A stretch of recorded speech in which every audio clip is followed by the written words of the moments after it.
O salto para o fogo dos bombeiros do Alasca. Todos os verões, equipas de elite conhecidas como bombeiros paraquedistas são largadas de paraquedas nas regiões isoladas do Alasca numa perigosa saga de combate aos fogos florestais. O sol ainda domina o céu estival do Alasca quando o telefone toca às 21h47. As sirenes fazem soar o alarme e 8 bombeiros paraquedistas correm até os cacifos para vestirem o equipamento. Primeira carga a caixa. Berra uma voz no intercomunicador. It, Blinker, O'Brien, Gilbert, Switzer, Kobe, Swan, Cap e Kramer são os homens no topo da lista de salto. Desde o fim da tarde que têm andado sobretudo de volta da mesa de operações, na sua base em Fort Wayne, contando anedotas e provocando-se uns aos outros, aguardando com ansiedade e entusiasmo a sua vez de saltarem do avião para combaterem um incêndio florestal numa região remota. Agora, dispõe de 2 minutos para se vestirem e subirem para o avião. É uma rotina treinada. As mãos voam agilmente pelo corpo, prendendo as joelheiras e escaneleiras, correndo o fecho-ecle dos fatos macaco e apertando os pesados arneses de nilon. Os fatos macaco foram previamente equipados. Um bolso numa das pernas das calças contém um painel solar e uma gabardina. O bolso da outra perna vai carregado com barras energéticas e uma corda de 45 metros, além de um dispositivo de rapel, para a eventualidade de aterrarem na copa de uma árvore. Uma bolsa de grande dimensão agarrada ao traseiro contém uma tenda e um saco para o paraquedas. Outros bombeiros paraquedistas rodeiam-nos rapidamente, ajudando os homens a equiparem-se com os seus paraquedas principais e paraquedas de reserva. Por fim, cada um pega no seu capacete de salto, equipado com uma máscara de rede para proteção do rosto, em caso de descida entre os ramos das árvores, e no seu saco de objetos pessoais, contendo 1 litro de água,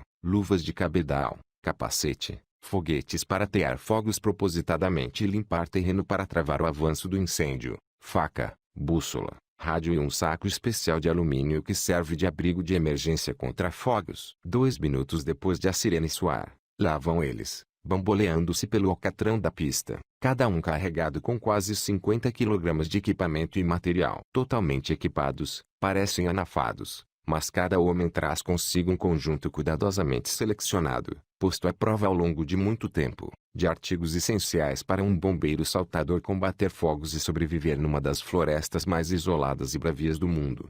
As figuras balofas vestidas de caqui vão entrando, em fila, através da porta lateral do avião, que está carregado de paletes com equipamento de combate a incêndios que será lançado juntamente com eles. O avião descola e o controlador fornece, por rádio, as coordenadas do incêndio. Duração do voo, 1h e 28 minutos. Há demasiado ruído para se conseguir conversar, por isso os homens mantêm-se em silêncio. Não sabem para onde vão, nem durante quanto tempo estarão ausentes. Não sabem se o incêndio é grande ou pequeno, nem conhecem a velocidade dos ventos. Sabem apenas que vão travar uma batalha contra uma das forças mais selvagens e imprevisíveis da natureza. 5 minutos mais tarde, Bill Kramer, o responsável pela missão, levanta a mão, pedindo com esse gesto para fazerem uma verificação de segurança. Cada homem procede ao controle final, ponto por ponto, do equipamento do seu parceiro de salto. Quando sobrevoam o Círculo Polar Ártico, perto da fronteira meridional da Cordilheira de Brooks Range, avistam uma pluma de fumo erguendo-se do tapete verde da floresta. Terá sido desencadeada pela queda de um raio. Bill Kramer abre a portinhola de salto e debruça-se sobre a esteira de ar, fazendo a sua avaliação. Fogo número 320, 6 hectares, 70% ativo, queimando abeto negro com subbosque de musgo das renas, 11 estruturas nas margens norte e oeste do lago Inyacook, 2,4 km a oeste. O piloto descreve círculos a 450 metros de distância. Bill identifica o ponto de salto e larga 3 rolos de papel de crepe. Estes rolos de papel de cores berrantes, amarelo, azul e cor de laranja, desenrolam-se no céu, permitindo uma avaliação da velocidade e da direção do vento. A portinhola, grita o líder. O primeiro homem na lista de salto, Jeff McPetridge, conhecido como E.T., de 49 anos, senta-se com os pés já fora do avião. Pronto? Pergunta Billy. Um instante depois, bate-lhe no ombro. Jeff salta para fora do avião. 3 bombeiros seguem-no. A segunda passagem, os outros 4 homens saltam para o céu. Os paraquedas voam em círculos sobre a floresta em chamas, como traças a aproveitar as correntes atmosféricas sobre uma fogueira. Um por um, voam em direção ao fumo. A linhagem profissional dos 8 homens que descem agora, vindos do céu, Inicia-se com um raio que se abateu sobre uma árvore, localizada a leste do Parque Nacional de Yellowstone, em agosto de 1937. Esse raio ateou um pequeno incêndio que acabou por se transformar no tristemente célebre incêndio de Blackwater, que matou 15 bombeiros e consumiu quase 700 hectares. A investigação conduzida pelo Serviço de Florestas do ZEUA concluiu que a única maneira de evitar essas tragédias no futuro seria os bombeiros combaterem os fogos florestais em zonas isoladas enquanto estes ainda não assumem maior expressão. Na década de 1930, o Serviço de Florestas começou a averiguar a viabilidade de lançar pequenas equipas de paraquedas em zonas isoladas. No dia 12 de julho de 1940, os primeiros bombeiros paraquedistas foram destacados para um incêndio na Floresta Nacional de Nez Perce, Idaho. Ao longo das décadas que se seguiram, o Serviço de Florestas criou 7 bases de bombeiros paraquedistas nos 48 estados contíguos do ZEUA, e o Gabinete de Ordenamento do Território mais 2. Uma das quais no Alasca. Cerca de 450 bombeiros paraquedistas no ativo são destacados para o combate a fogos florestais a partir destas bases. 1. Capacete com máscara de rede metálica, para proteger o rosto do paraquedista dos ramos das árvores. 2. É frequente os bombeiros paraquedistas fazerem os seus próprios fatos macaco, com um grande número de bolsos para guardar equipamento. Um paraquedas de reserva é transportado ao peito. As joelheiras são colocadas no interior do fato macaco. Luvas de cabedal e botas proporcionam proteção suplementar. 3. Rádio, para permitir a comunicação entre os bombeiros paraquedistas e as aeronaves. 4. Saco com objetos pessoais, incluindo água, luzes de presença, bússola, GPS, alimentos, equipamento de chuva, abrigo de emergência contra o fogo, capacete com lanterna e repelente de insetos. 5. Bolsa do paraquedas contendo um paraquedas de recurso que se abre primeiro para estabilizar o paraquedista, e um paraquedas principal que se abre puxando o cordão verde. 6. Saco de abertura fácil com corda, para que o paraquedista que pouse numa árvore consiga descer até o solo. 7. Saco de grande capacidade. 8. Batedor utilizado para combater as chamas, abafando-as contra a camada úmida de musgo por baixo da superfície em chamas. 9. Saco de serapilheira, que pode ser ensopado e cheio de musgo molhado para abafar as chamas. 10. O machado pulasque é utilizado para eliminar a vegetação rasteira. Nesses primeiros anos, ficou provado que o posicionamento dos homens enquanto o fogo graçava numa área do tamanho de uma sala em vez de em centenas de hectares, permitia poupar dinheiro, florestas, vidas e propriedade privada, diz Chuck Shelley, bombeiro reformado e vice-presidente da Associação Nacional de Bombeiros Paraquedistas. Este princípio ainda é válido. Com o tempo, começou a discutir-se se haveria necessidade de bombeiros paraquedistas nos 48 estados contíguos do ZEUA, uma vez que o desenvolvimento urbano se estender às zonas anteriormente isoladas. Atualmente, 90% dos fogos surgem a menos de 1 quilômetro de distância da estrada mais próxima, sendo possível acesso com viaturas. Porém, no interior do Alasca, a enorme maioria do território só é acessível por avião. Com frequência, os fogos florestais isolados são deixados à solta, mas, quando o incêndio ameaça vidas e bens, os bombeiros paraquedistas continuam a ser as tropas de vanguarda.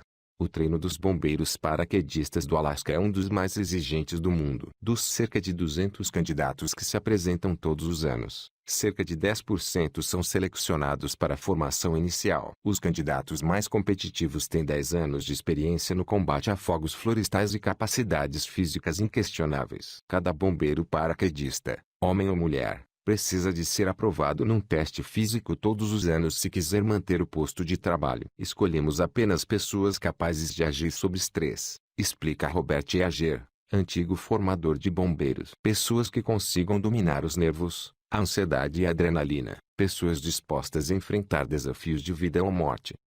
Os participantes no curso de 5 semanas já sabem como combater fogos, mas têm de aprender técnicas avançadas de paraquedismo, como calibrar e ponderar, com rapidez e precisão, as numerosas variáveis que se alteram constantemente, o vento, o terreno, o estado do paraquedas, a zona de aterragem. Os principiantes fazem, no mínimo, 20 saltos de treino, filmados, avaliados e criticados. 40% dos formandos não conseguem tornar-se bombeiros paraquedistas. Os bombeiros paraquedistas aterram a menos de 50 metros de distância do incêndio agora denominado Fogo 320. rolando sobre as ancas para absorverem o choque. Em poucos minutos, já guardaram os paraquedas. As paletes com equipamento antifogo, ferramentas como serras elétricas, pás, batedores, machados Pulaskis, uma mistura de machado com enxó, estão a cair na zona de aterragem. A equipa não terminou de abrir as caixas e o vento já mudou de direção. Os homens nem sequer têm tempo para dobrar os paraquedas da carga. Em vez disso, dirigem-se imediatamente ao incêndio. As chamas sobem pelos abetos e ateiam fogo ao quebradiço e musgo das renas. O fumo invade a floresta. Os homens começam a atacar os limites do incêndio com os batedores, varas com tiras grossas de borracha nas pontas. Mas o verão tem sido seco e o musgo das renas transformou-se numa camada de 15 centímetros de estopim de primeira qualidade. Apagam o fogo, mas as chamas ressurgem de imediato. O fogo não se podia apagar sem água. Conta Jeff. Os homens correm até o riacho nas redondezas e enchem 4 bexigas de 19 litros,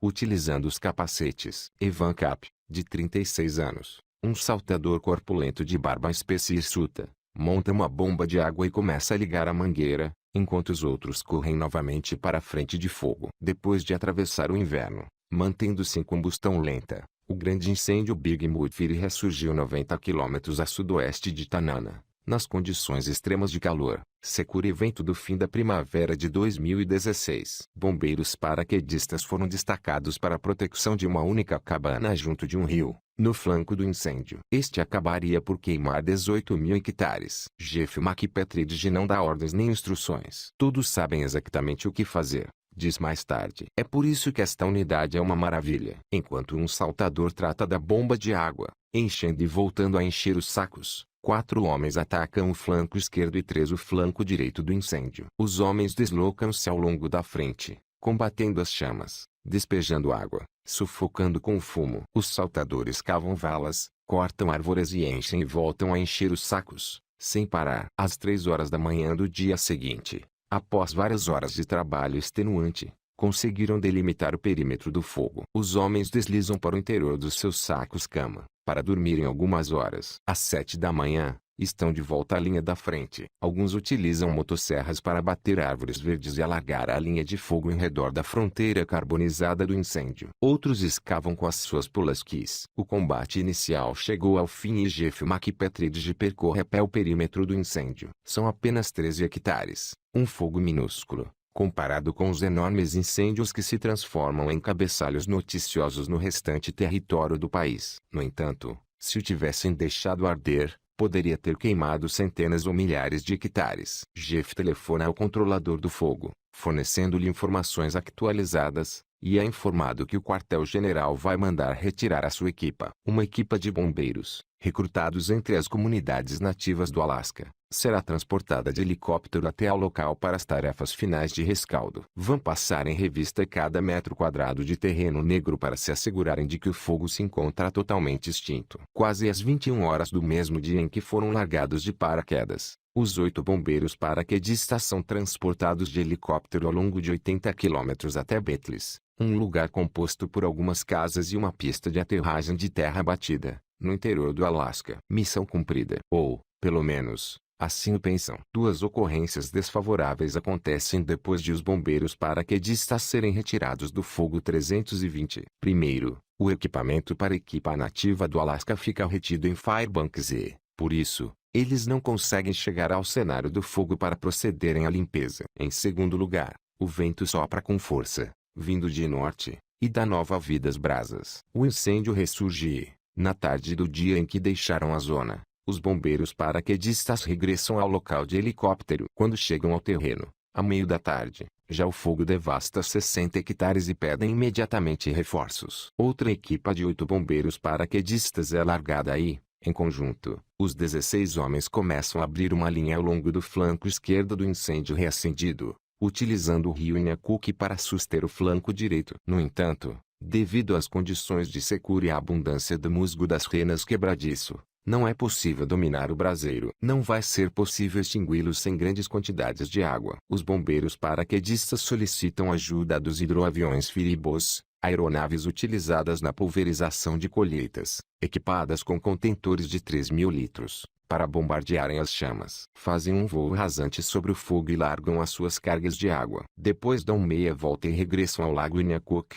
Deslizam sobre a água azul turquesa a 130 km por hora. Recolhem outra carga de 3.000 litros e regressam para despejá-la sobre o incêndio. Mesmo assim, as chamas persistem. O fogo arde agora com uma temperatura tão alta que logo se reacende. Mesmo depois de encharcado em água, alimentado pelo vento, aumenta de intensidade, avançando como lava fundida sobre a madeira verde. É solicitada a intervenção de aviões de combate a incêndios com maior poder de carga, os CL-415, capazes de largar 6.000 litros de cada vez, juntamente com um helicóptero munido de um enorme balde de água pendurado num cabo comprido. Ao mesmo tempo que diversas aeronaves sobrevoam o incêndio em sucessivas missões de bombardeamento de água, os homens no terreno apressam-se a abrir uma linha de fogo, defensável a norte, através da floresta, abatendo árvores à motosserra, derrubando o matagal e extinguindo as chamas. Às 22 horas, 7 horas depois de serem largados pela segunda vez,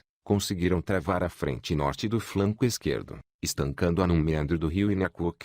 Por volta da meia-noite, os bombeiros paraquedistas retiram-se para um acampamento perto do incêndio. Trazem o rosto enegrecido de cinza, os olhos vermelhos e o corpo exausto. Comem rações de combate, bem como latas de feijão, sardinhas enlatadas e toneladas de barras energéticas. Mas a especialidade da noite é fiambre enlatado, com cebolas frescas e pimentos fritos em lume brando sobre carvão em brasa. Os homens enxotam os mosquitos e contemplam a fogueira de olhos semicerrados. As roupas estão rijas com o sal do suor, mas há sempre alguém disposto a contar uma história, como aquela vez em que Davi Bloenker deslocou o ombro. A temporada terminara no Alasca e ele andava pelo Montana, apagando um fogo na Floresta Nacional de Kootenai. Então o vento mudou por completo e havia um tronco que eu não vira, num sítio mau, conta Davi, de 45 anos, bombeiro paraquedista há 2 décadas. Abri o paraquedas, mas aterrei depressa demais e bati com força. O meu dedo do pé ficou preso num tufo de erva. Esmaguei o ombro e rebentei o lábio. Tive de caminhar até uma clareira onde o helicóptero conseguisse aterrar,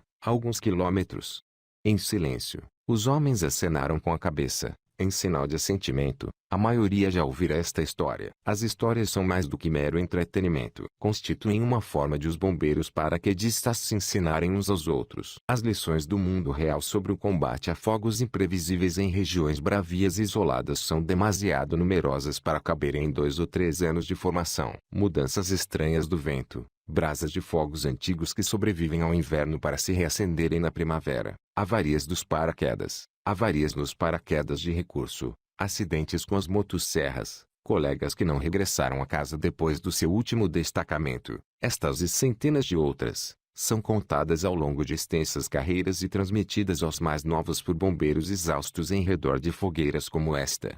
Os bombeiros paraquedistas regressaram ao fogo 320 às 7 da manhã. Mas durante a noite o vento voltou a mudar de direção. O incêndio alargou-se a 250 hectares. Agora, as chamas disparam brasas a 50 metros, ou mais, de distância, pelos ares ou para o outro lado do rio. Decide-se rapidamente que a margem distante do rio é indefensável e, por isso, os homens começam a abrir uma linha a sul, para isolar o flanco esquerdo. Trabalham arduamente horas a fio. No preciso momento em que estão quase a restringir o flanco esquerdo do incêndio no rio, o vento empurra o fogo para sul, para a margem oposta e desprotegida, voltando a mudar, e soprando brasas para o oeste, devolvendo-as ao outro lado do rio, criando um novo foco de incêndio atrás dos homens e que ameaça cercá-los.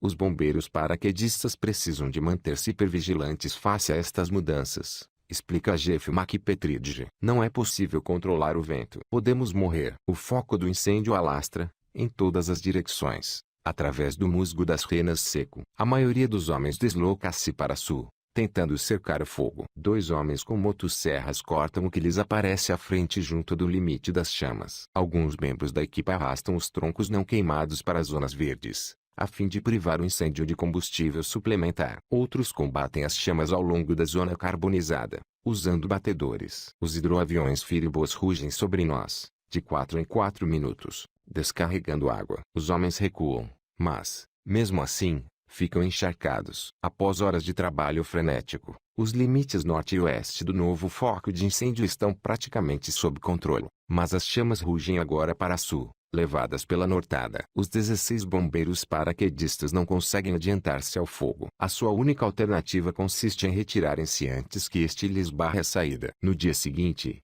o incêndio cresce para 600 hectares e os bombeiros paraquedistas são obrigados a reduzir a equipa, passando da ofensiva à defensiva. Agora, o seu objetivo é proteger o punhado de cabanas e uma unidade de alojamento existentes no lago Iniakuk. Embarcando em semi-rígidos, transportam mangueiras de incêndio, bombas de água e aspersores até cada estrutura do lago. As bombas são instaladas no lago e os aspersores montados para proteger os telhados das cabanas. Jeff Poor é o proprietário da cabana mais perto do fogo. Já tem alguma idade. Nasceu na costa leste, mas migrou para aqui há muito. Construiu esta cabana à mão em 1976. Fiquei tão feliz por ver estes bombeiros paraquedistas, diz Jeff, que vende as suas peles de lobo, Marta e Lince a compradores russos. Fico sempre feliz por receber ajuda.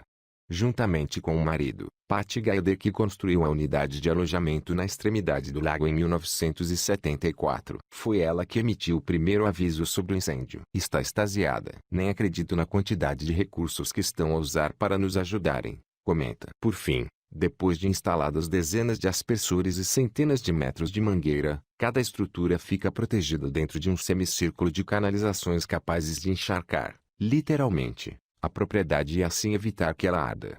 Os bombeiros paraquedistas regressam ao acampamento às 22 horas. Exaustos, estendem-se no solo. Pêssegos em lata são passados de mão em mão e os homens retiram as metades da lata com os dedos enegrecidos. Um pedaço de queijo é passado entre eles. Cada homem corta um bocado com a faca. Malta, lembram-se daquela vez? E alguém começa a contar uma história. Os 8 bombeiros paraquedistas que participaram no ataque inicial acabaram por passar 16 dias a combater o incêndio no lago Iniakuk, antes de serem rendidos. O fogo queimou mais de 14 mil hectares, mas todas as estruturas construídas na zona foram salvas. O fogo ardeu todo o verão e ainda ardia quando nos fomos embora, em setembro, conta Patty Gaedek. Por fim, a mãe natureza apagou quando começou a nevar.